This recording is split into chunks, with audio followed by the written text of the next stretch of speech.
Salam sehat sejahtera pemirsa setia mata ketiga. Hari ini kita akan bincang-bincang tentang akhir dunia menurut penglihatan Da Vinci.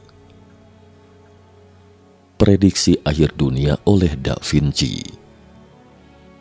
Pada tahun 1796, lebih dari 30 tentara Prancis yang mengenakan seragam militer compang-camping melintasi pegunungan Alpen, bersiap untuk menyerang kota Kairo Montenotte, Italia Utara. Mereka adalah tentara baru yang paling lemah di antara batalion Republik Prancis kala itu, dengan gaji yang sangat rendah dan pasokan yang tidak memadai. Saat melintasi pegunungan, para prajurit mulai merasa lapar, tetapi tetap energik, karena komandan mereka yang berperawakan kecil, Jenderal Napoleon yang berusia 27 tahun saat itu, menyemangati mereka bahwa apabila berhasil menaklukkan Italia, mereka akan menikmati kekayaan yang berlimpah. Sebagai informasi, Italia pada waktu itu bukanlah sepasang sepatu boot murni yang lengkap seperti sekarang, tetapi setumpukan pecahan adalah sepatu boot warna-warni yang telah dikikis oleh banyak kekuatan saat itu. Montenotte yang ingin diserang oleh tentara Perancis saat itu termasuk dalam lingkup pengaruh Kerajaan Sardinia. Kerajaan Sardinia adalah kekuatan utama yang kemudian menyatukan Italia. Tentu saja ini adalah cerita selanjutnya.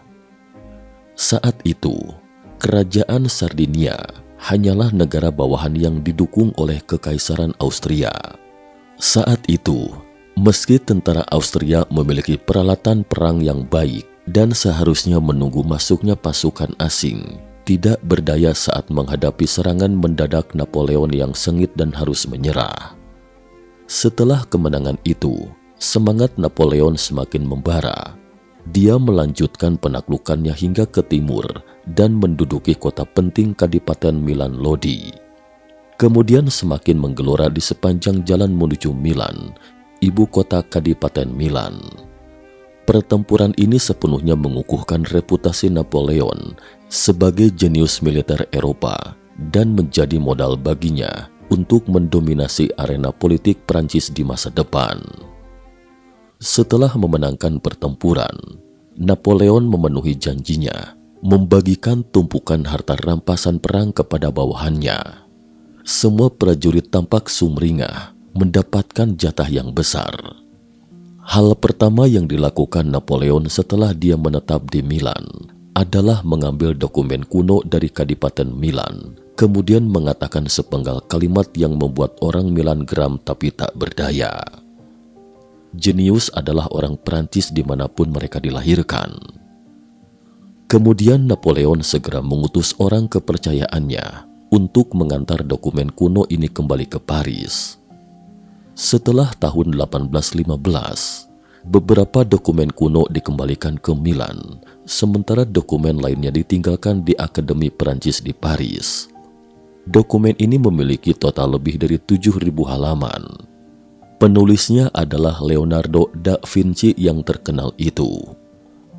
Seperti yang umum diketahui, Leonardo da Vinci adalah seorang jenius di antara jenius, master dari master, tetapi dia juga memiliki identitas lain yang tidak diketahui, yaitu seorang peramal. Ramalannya tersembunyi dalam sebuah manuskrip yang merupakan salah satu dokumen kuno yang dikembalikan ke Milan. Naskah yang dimaksud itu adalah Codex Atlanticus.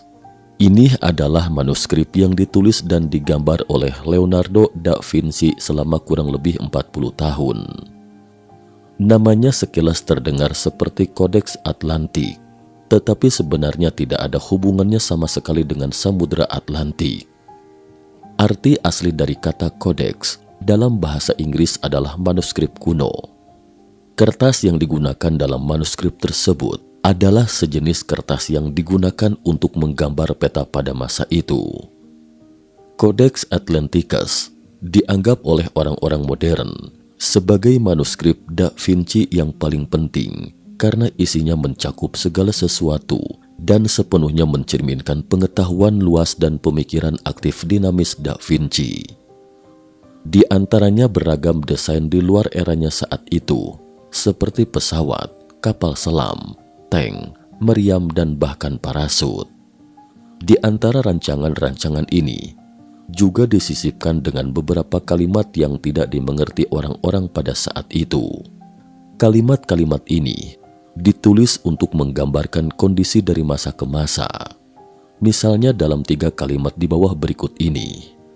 Kalimat pertama adalah orang-orang dari 2 negara yang jauh berseberangan di belahan bumi akan mengadakan kontak satu sama lain. Belahan bumi dipisahkan oleh garis yang tak terhitung banyaknya. Ada garis pemisah antar manusia. Ketika seseorang berdiri di belahan bumi yang berbeda, mereka dapat saling berkomunikasi, menyentuh, dan berpelukan. Contoh lain dari kalimat kedua, mengangkut tanah dari gunung ke pantai. Kemana tanah itu diangkut, disitulah lautnya surut. Dan kalimat ketiga adalah, banyak orang akan dibawa oleh ternak besar. Kecepatan lari ternak besar itu bukan main cepatnya, tetapi orang-orang yang dibawanya akan menuju kematian dan mati seketika. Da Vinci hidup pada abad ke-15 dan 16. Namun sampai pada era Napoleon, yaitu awal abad ke-19, tidak ada yang tahu apa arti kalimatnya itu dan hanya menganggapnya sebagai pemikiran dan seorang jenius. Bagaimanapun, tidak ada yang bisa memahami jalur otak seorang jenius, yang penting menyimpannya dengan baik. Kita ke Museum Metropolitan New York pada abad ke-21. Ketika Codex Atlanticus dipulihkan atas permintaan Italia, saat itulah para ahli museum tiba-tiba menyadari, ternyata kalimat pertama di atas, bukankah maksudnya adalah internet atau smartphone modern? Orang-orang bisa saling berhubungan melalui sebuah jaringan, menyentuh dan berpelukan. Kalimat kedua, di mana tanah itu diangkut, disitulah laut akan surut. Bukankah ini tipikal dari reklamasi daratan modern? Pelopor reklamasi daratan modern tidak diragukan lagi, adalah negeri Belanda. Belanda dekat dengan Laut Utara dan medannya rendah. Pasang laut yang tinggi dapat membanjiri 65% daratan negeri itu. Oleh karena itu, Belanda membangun tanggul di utara dekat laut untuk menahan air pasang sejak abad ke-13. Pada Januari 1953, badai besar tiba-tiba menerjang Laut Utara. Air laut mengalir ke dataran tinggi. Belanda, Belgia, dan Inggris Raya pun terkena imbasnya. Di antaranya, Belanda yang menderita kerugian paling serius. Lebih dari 50.000 rumah hancur dan menewaskan hampir 2.000 orang. Oleh karena itu, Belanda memulai proyek Delta untuk membangun bendungan skala besar di sepanjang pantai. Mereka memisahkan Laut Utara dan Teluk Pedalaman, kemudian menguras air di teluk itu dan diisi pasir. Dengan demikian, reklamasi lahan menambah luas daratan Belanda sekitar 2.300 km persegi. Saat ini, reklamasi daratan bukanlah hal baru. Proyek reklamasi tersebar di seluruh belahan dunia. Taiwan, Jepang, dan Uni Emirat Arab juga memiliki proyek reklamasi daratan, dan pemandangan ini sudah ada dalam manuskrip Da Vinci sekitar 500 tahun yang lalu. Sementara hewan besar yang membawa banyak orang pada kalimat ketiga Da Vinci di atas itu, bukankah merujuk pada kereta api? Perang Dunia I dan Perang Dunia II merupakan perang kereta api. Lorong demi lorong kereta syarat dengan tentara menuju ke medan perang, dan banyak prajurit yang tidak pernah bisa kembali lagi melihat mentari pagi. Pada tahun 1941, Hitler meluncurkan operasi Barbarossa atau invasi Jerman atas Uni Soviet, yaitu invasi tentara Nazi Jerman di Uni Soviet pada Perang Dunia II. Invasi ini dimulai pada tanggal 22 Juni 1941. Lebih dari 4,5 juta tentara dari kekuatan poros menyerbu Uni Soviet sepanjang 2.900 km.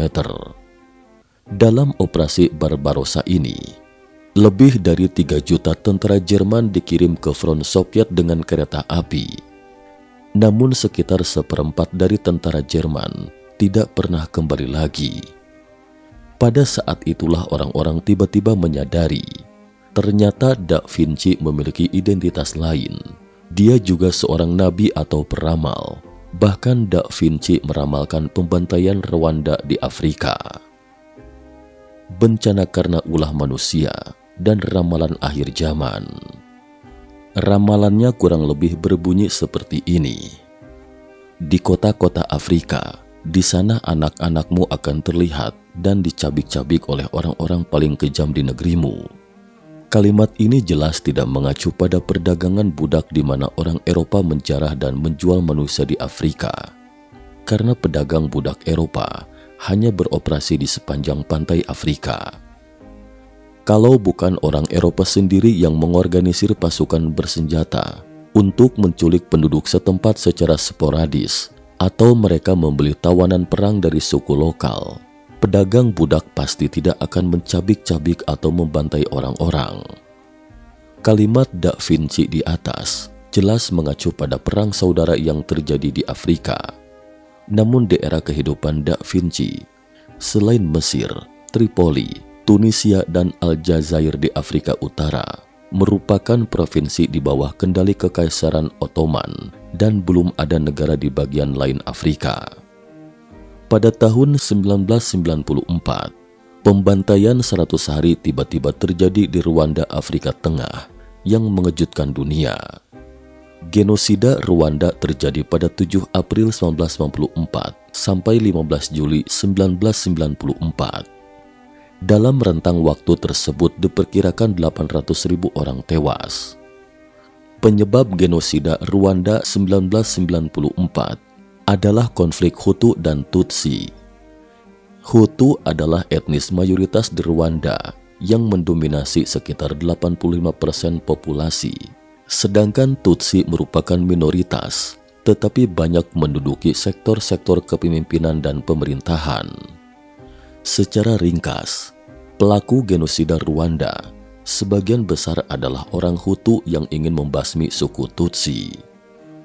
Genosida Rwanda bermula dari wafatnya Presiden Juvenal Habyarimana yang beretnis Hutu akibat pesawatnya ditembak jatuh di atas bandara ibu kota Kigali pada 6 April 1994.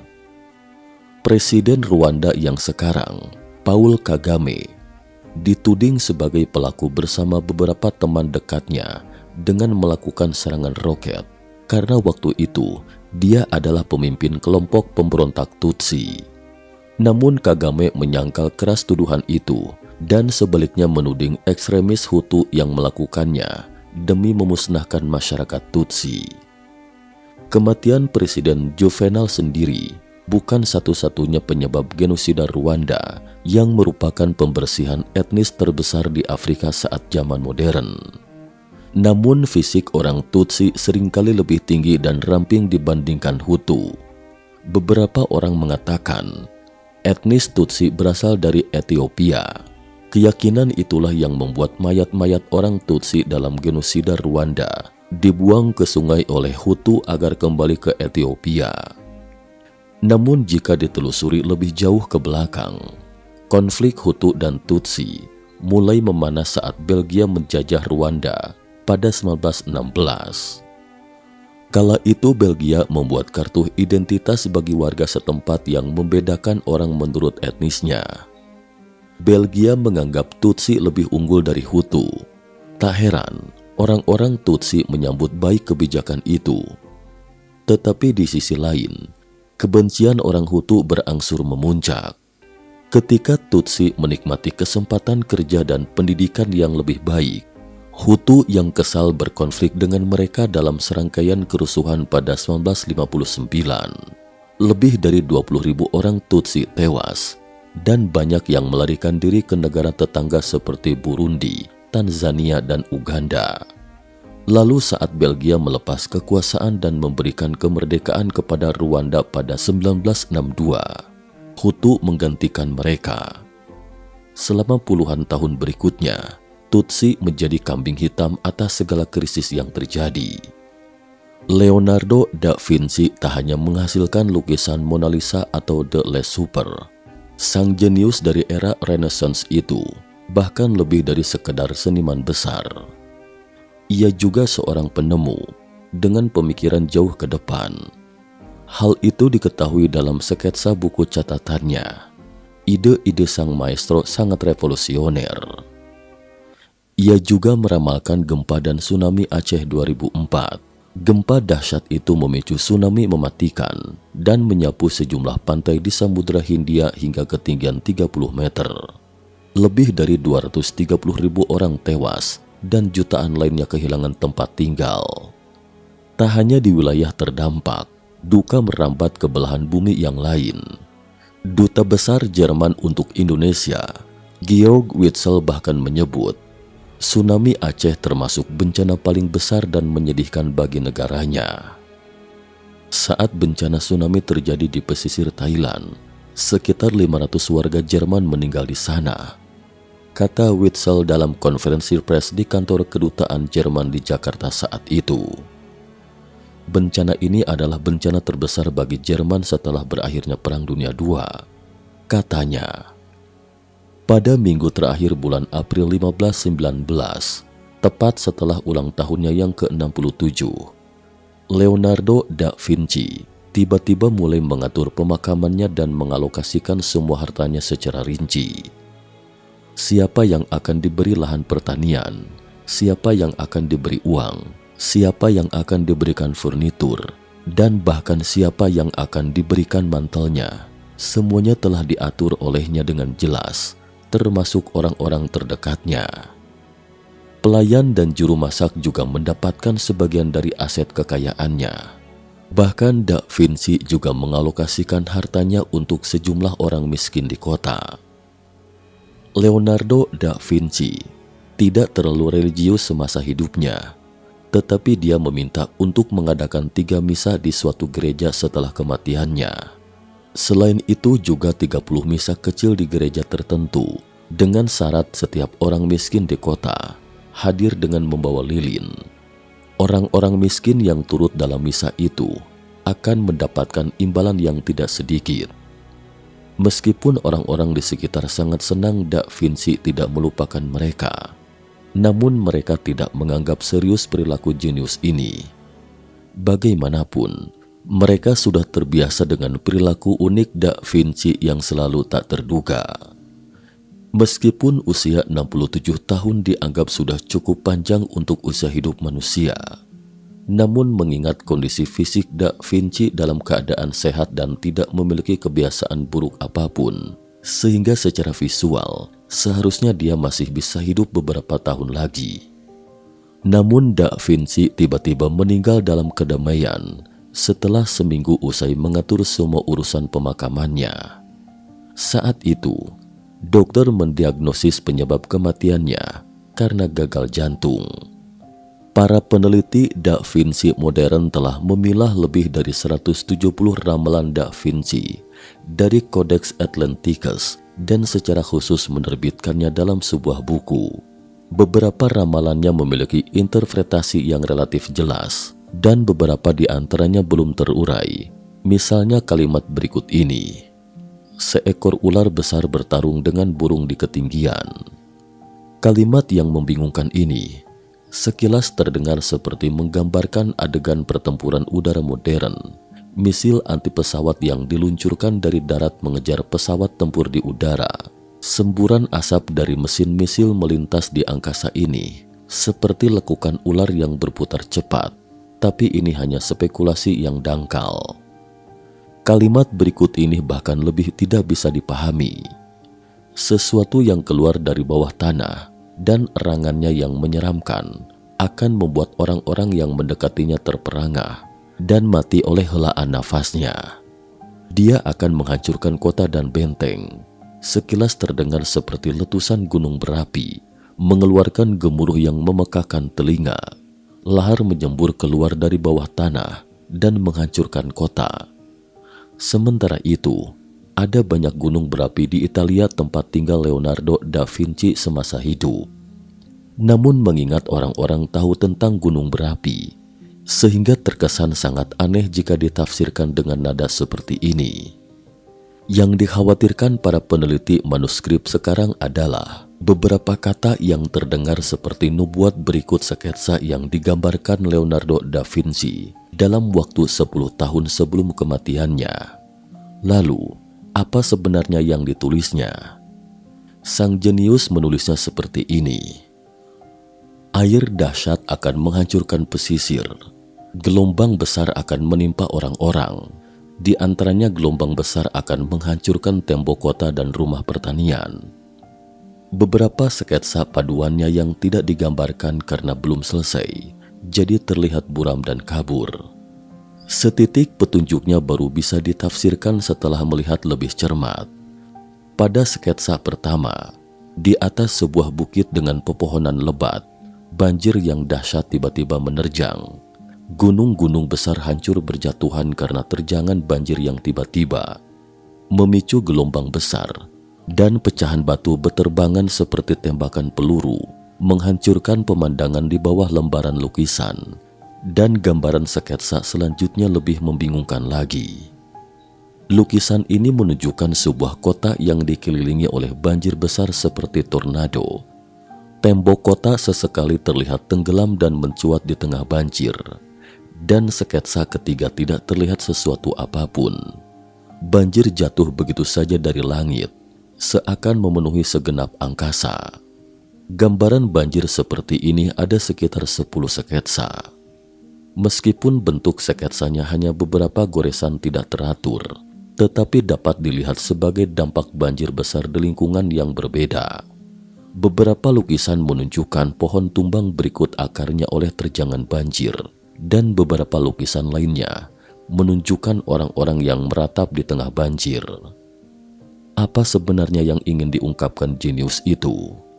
Dalam Codex Atlanticus, pesawat terbang, meriam dan kapal selam yang dirancang oleh jenius Da Vinci itu telah diwujudkan satu persatu 500 tahun kemudian setelah kematiannya dan diwujudkan dalam jangka waktu hampir 100 tahun. Oleh karena itu, beberapa peneliti dengan berani berspekulasi bahwa 10 lukisan air bah karya Leonardo da Vinci itu mungkin merupakan ramalan akhir zaman oleh sang jenius. History Channel juga secara khusus memproduksi satu episode film tentang ramalan akhir zaman Da Vinci. Sekian dan terima kasih atas perhatiannya.